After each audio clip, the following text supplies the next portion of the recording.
Hey everybody, it's Lost in Creation, and today we have an LTYC spotlight from Leaders of Tomorrow Youth Center, and we have Kiana here with us, and she's going to talk a little bit about what she does as a dancer. So Kiana, tell me everything about you as far as what you do in and out of the classroom, because I know you're also an educator.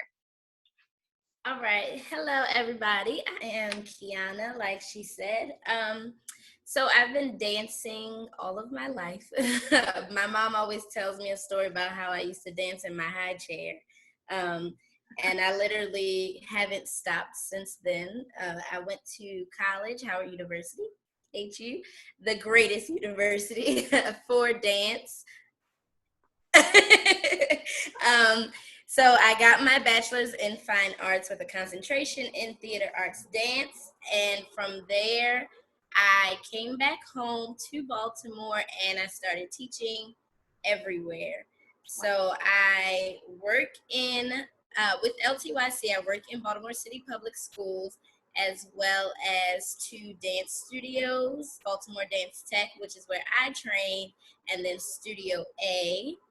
Um, and so outside of that, that's like my core life, those three, right?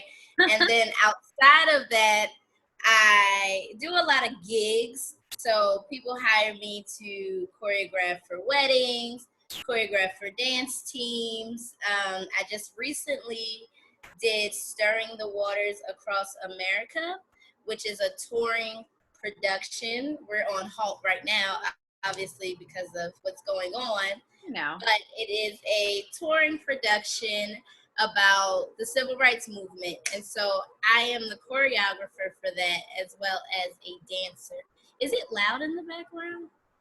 A little faint, but nothing distracting. So I Okay, hear you. okay, I hear you well. So you've been able to do this in so many different arenas, in and out of the classroom, good. on a traveling team, working with people privately, and all of that sounds incredible. So what I want to do is actually get a glimpse into your world, and I'm going to screen share so you can share with us some of the amazing work that you do.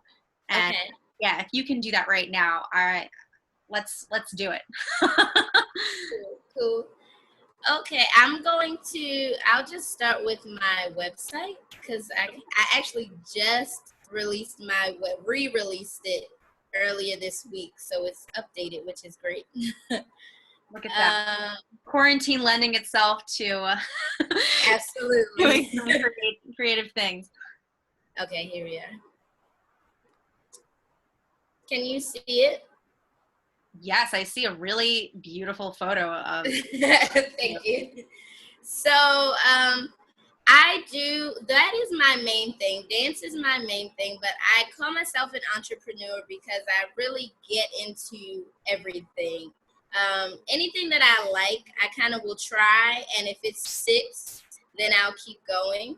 So this is just not quick, but here's a bio you could read on another time, but it kind of just goes through some things that I've done and that I do.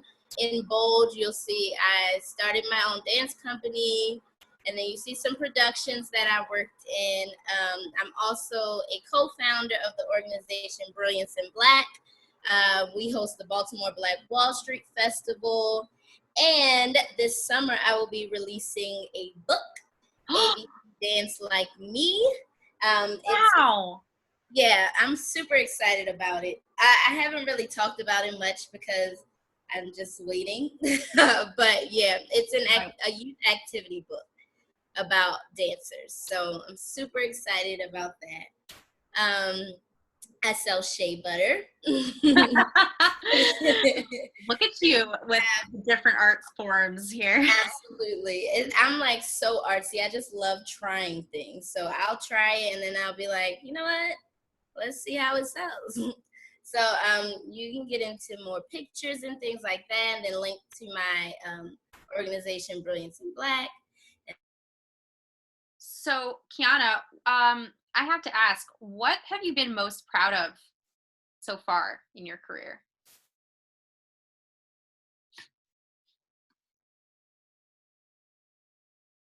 Showcase here in Baltimore. I know they do them all over the country. Oh, wow. It's just a bunch of different artists. It's like the most beautiful event ever.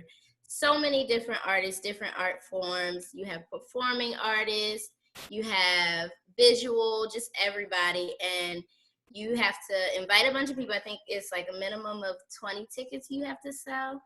Right. And it's just everybody there loving and supporting each other. And so I'm just going to show a little bit of this. I'll go to the clip of my sister and I dancing. We did a duet. Oh, maybe this is my solo. So that's me at Baltimore Sound Stage. Look at you gliding. So I do still perform. I teach more than I do perform, but occasionally I put on my slippers. That, I mean, it's so important to do that as an educator, you know? So that's that. I'm on Instagram and all of my kids are on here. We did.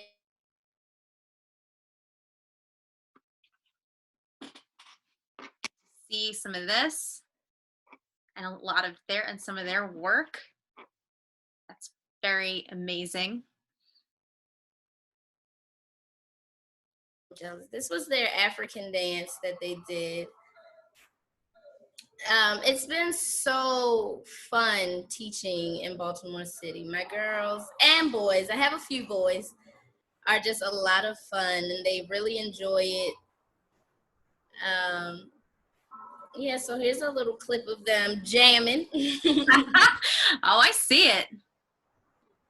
Even though it looks a little far, I still see how synchronized they are, and it's so expressive. So that was just a sneak peek. I didn't hear you. I said, even though the clip, you know, it seemed like a little far, but you could see the choreography and how everyone is synchronized. So yes, testament to your teaching, obviously. But if anything, I'm so impressed with everything you've done. And yes, I have to ask you, what has been the most rewarding part of being an artist and an educator at the same time? The most rewarding part is definitely the relationships. Like, my students are my children. Even their parents are like, this whole quarantine, parents have been texting me like, come get your daughter. And I'm like, I can't. Like, I would if I could. But the relationships, even outside of the school, different artists, I'm in touch with a lot of artists here in Baltimore, and the love and the camaraderie is such a blessing, because everybody doesn't really understand the life of an artist, but another artist does, you know. And so definitely the relationships have been the most rewarding. I love that you're saying relationships and highlighting that even in quarantine. So we have this feeling of being separated, but the arts and the relationships that you've built are strong enough to withstand the isolation. Absolutely. Going on right now. Yeah. Right. The community is super duper strong. Living in Baltimore myself, I can say that. And I've been in Raw Artists, which is a cool thing. And for those people that are listening, see if you can look into that, because yes, absolutely. Yeah, a great way of putting creative voice and passion into all art forms. Yeah. So so if anything, before I let you go, this has been such a pleasure, and I'm so excited to look you up again and research more.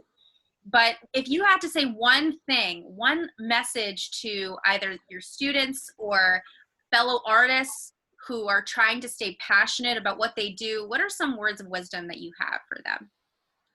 Don't stop, no matter what. So even if you don't feel, sometimes we lose that creative juice.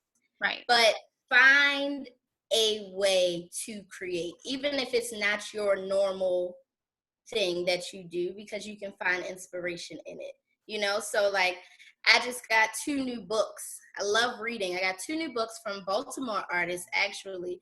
And I haven't really been choreographing because I'm not really I'm teaching, but we're not preparing for anything. So I just haven't been in that zone. But anytime that I pull on other artistry from other places, it always helps fuel what I do, you know? So don't stop creating. Whatever you need to do to get in that bag, get in it.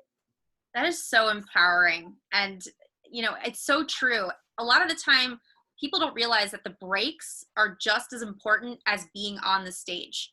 So, Yes. in this case, this is our time to really reflect on things that we've done to make it better and just Mm-hmm. re energize and refuel for what's to come with an optimistic outlook, right? Yes.